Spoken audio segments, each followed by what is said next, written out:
Offensive images that I hold in my mind are the images of national monuments that are being defaced, roped, torn down, graffitied, and damaged by individuals.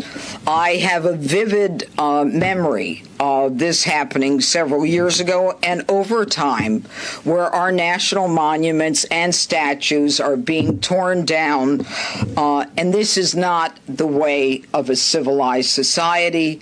It is anarchy. And our nation has weathered moments of anarchy and chaos in the past, and individuals have made a decision, many of them, to destroy and to damage national monuments, not taking into account the fact that the rest of the nation considers these monuments important and necessary to our history.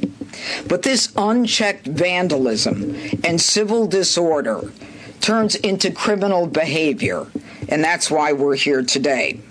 They are an affront to the dignity of our shared history, and we will not allow our sacred monuments to be roped off, defaced, or diminished, or in any way impacted by disgruntled individuals who think that they, and not the rest of the nation, have the right to decide what should happen.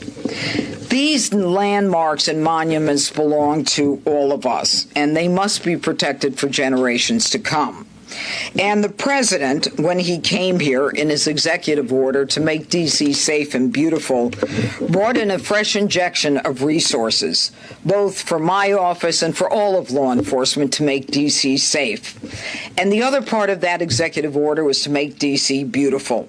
And as part of that, in anticipation of the celebration of 250 years of American history, the president, as you heard from him, has been able to improve and to clean up 50 parks, more than 48 monuments that have been repaired, 22 fountains have been returned to service, and these monuments and fountains must be protected, and those who decide that they want to do harm will be held accountable, just as they have been held accountable in the criminal justice system in so many of the press conferences that you have been in this room to witness.